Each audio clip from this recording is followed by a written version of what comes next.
नमस्कार, मी Megha Jagtap, BBM news मध्ये आपल्या सर्वांचं स्वागत. पाहूया आजच्या घडामोडी.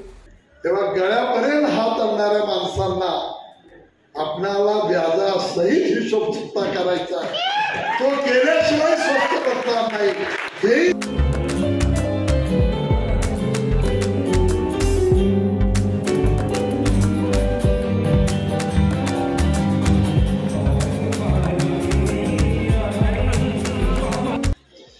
जमदाडे साहेबांचं वैशिष्ट्य काय, तर त्या माणसाचं काम आहे त्या माणसाला स्वतःच्या गाडीतनं गेलं, ज्यांच्याकडे काम आहे तिथं घेऊन जाणं आणि त्या माणसाला पुन्हा या ठिकाणी आणणं. अशी निस्पृह सेवा या ठिकाणी करणारा गेले अखंड 20 वर्ष 25 वर्ष काम करणारा कार्यकर्ता नेता कोण आहे, तर तो जमदाडे साहेब आहे. आमचे रमेश बेलारदार या ठिकाणी. अशा प्रकारे सामान्य माणसांचं काम करणारा कार्यकर्ता नेता जमदाडे साहेबांच्या रूपाने आपण अनेक वर्ष पाहतो. आपण या ठिकाणी पाण्याच्या बाबतीमध्ये मगाशी आमच्या डॉक्टर साहेबांनी भावना व्यक्त केल्या की हा दुष्काळ अतिशय तीव्र आहे. मागच्या वेळेला पाऊस कमी पडला, कोयना धरणामध्ये पाणी कमी आलं, साठा कमी झाला, तरी सुद्धा जत तालुक्यामध्ये नोव्हेंबरला आपल्याला चांदोली धरणामध्ये 6 TMC पाणी होतं. आणि कुठलंही धरण ब्रिटिश कालापासून नियम आहे, कुठलंही धरण 50% जास्त भरल्याशिवाय त्यातून पाणी सोडायचं नाही. पण मी खास करून या ठिकाणी देवेंद्र फडणवीस जे राज्याचे आता आपले उपमुख्यमंत्री आहेत आणि मागचे मुख्यमंत्री होते, त्यांनी या ठिकाणी खास बाब म्हणून आपल्या जत तालुक्याला पाणी सोडलं.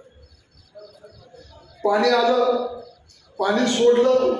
दुष्काळाची तीव्रता एवढी, पाणी ज्या 60-62 गावामध्ये सोडता आलं, पुन्हा 1-2 महिन्यानं पाणी आपल्याला आवश्यकता लागली, पुन्हा मैशाळ योजना सुरू केली महिन्याभरानं. त्याचं पाणी डायरेक्ट आपण या ठिकाणी कवठेमंकाळला पाणी दिलं नाही, मिरज तालुक्याला पाणी दिलं नाही, तासगाव तालुक्यातल्या काही गावं जी आहेत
मैशाळवर त्याला पाणी दिलं नाही आणि ते जवळजवळ 290 क्युसेक्सनं पाणी आपण या ठिकाणी सोडत राहिलो. पण उन्हाची दुष्काळाची तीव्रता एवढी, सोडलेलं पाणी ते आपल्याला पुन्हा या ठिकाणी टँकर चालू करावे लागले आणि टँकरच्या माध्यमातून आज जत तालुक्यामध्ये काही गावांमधून पिण्याचं पाणी आपल्याला मिळतंय. अतिशय दुर्दैवी प्रसंग आहे. पण म्हणता की निसर्गानं मारलं तर आपल्याला तक्रार करता येत नाही. निसर्गाची अवकृपा आहे. त्यामुळे आपल्याला या सगळ्या ठिकाणी पुन्हा टँकर सुरू करावे लागले आणि टँकरच्या माध्यमातून काही गावांना पाणी आपल्याला द्यायची वेळ आलेली आहे.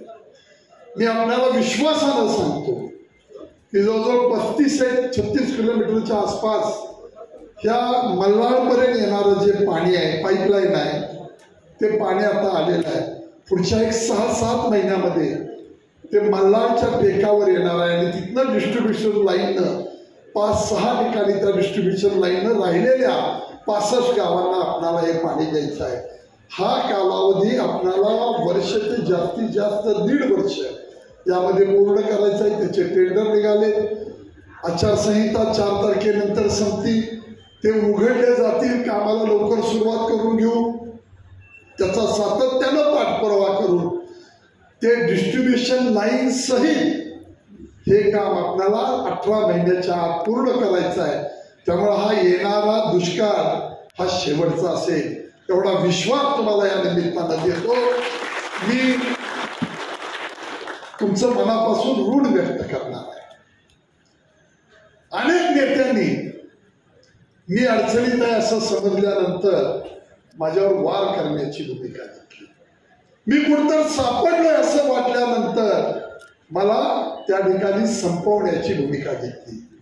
पण ही मायबाप जनता माझ्या पाठीशी उभा राहिली आणि या तालुक्यातून जमदाडे साहेबांनी जरा भीत आकडा सांगितला, 10,000चं लीड. पण मी आज सांगतो, तुम्ही दिलेले आशीर्वाद एवढे भक्कम आहे, तुम्ही दिलेली शक्ती पाठीशी एवढी मोठी आहे की आपण किमान 20,000पेक्षा जास्त मताधिक्य देऊ. सामान्य माणसाच्या आशीर्वादानं या तालुक्यातून आपल्याला लीड मिळणार आहे. तुमच्या आशीर्वादानं मी खासदार म्हणून 3ऱ्यांदा काम करणार आहे. आता माझ्या जीवनामधलं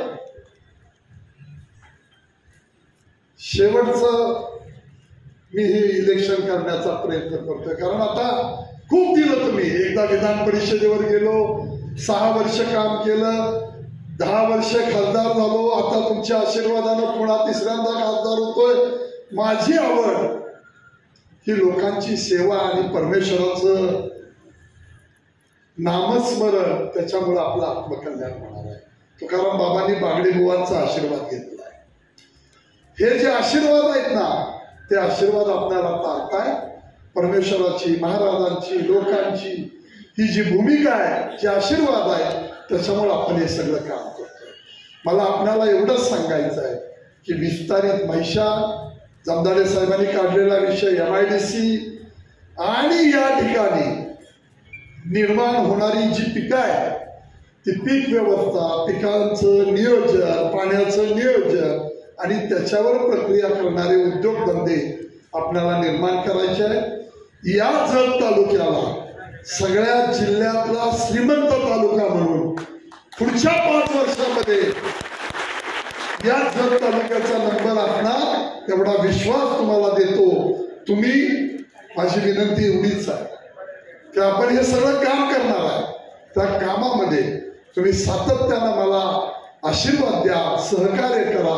आपण ही सगळी मंडळी घेऊन आप्पासाहेब नामक आपल्याला आता राहिलेलं आयुष्य लोकांच्या कामासाठी घालवायचं आहे.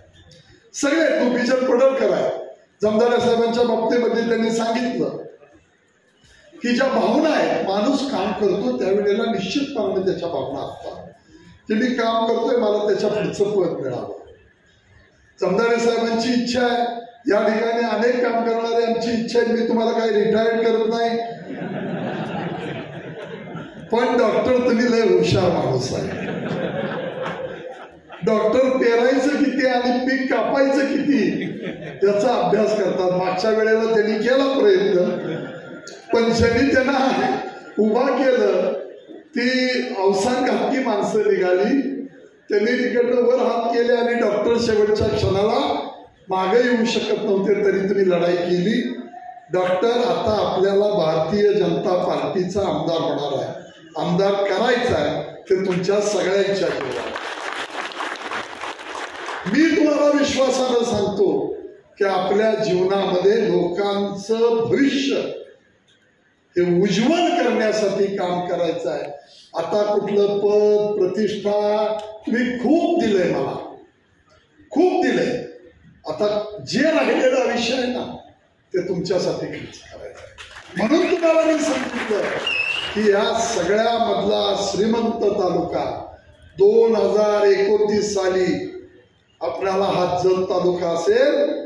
10 TMC पाणी या जत तालुक्यामध्ये, 10 TMC.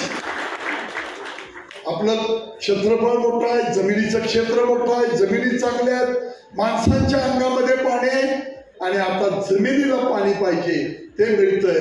या सगळ्याचा मी लाभ म्हणून आपण निश्चितपणानं हा तालुका सगळ्या श्रीमंत तालुका होईल हा विश्वास व्यक्त करतो. जमदाडे साहेब, मी एवढीच आपल्याला इच्छा व्यक्त करतो की तुम्ही काम करणारे अतिशय मुरब्बी कार्यकर्ते आहात. आपल्या डोळ्यापुढे स्वप्न आहे की प्रत्येकाला वाटतं मी आमदार व्हावं, खासदार व्हावं.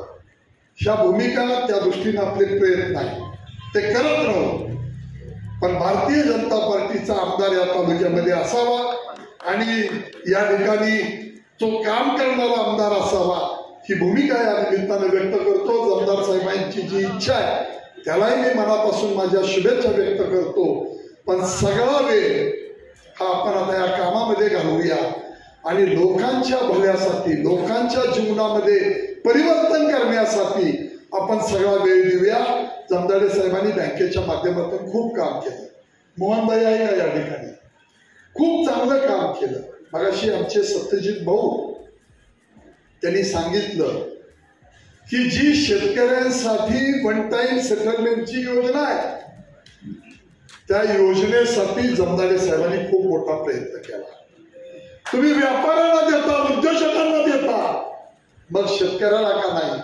आणि त्याचा फायदा घेऊन त्यांनी या जत तालुक्यातल्या लोकांना, शेतकऱ्यांना, सोसायटींना त्याचा खूप मोठ्या प्रमाणामध्ये फायदा झाला. खूप अभ्यासू नेतृत्व आहे. असं नेतृत्व आपल्याला आणखी पुढे न्यायचं आहे ही भूमिका या निमित्ताने मी व्यक्त करतो.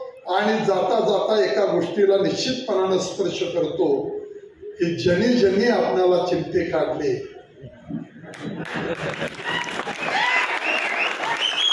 त्याचे हिशोब चुकते करणार एवढं तुम्हाला सांगतो. कारण त्यांना असं वाटलं की आता संजय पाटलाचा गळा दाबू शकतो. तेव्हा गळ्यापर्यंत हात आणणाऱ्या माणसांना आपणाला व्याजासहित हिशोब चुकता करायचा, तो केल्याशिवाय स्वस्त करणार नाही हेही या निमित्तानं सांगतो आणि या ठिकाणी थांबतो. जय हिंद, जय महाराज. धन्यवाद काका. बातमी आणि जाहिरातीसाठी आमच्या चॅनलला लाईक आणि सबस्क्राईब करा. धन्यवाद.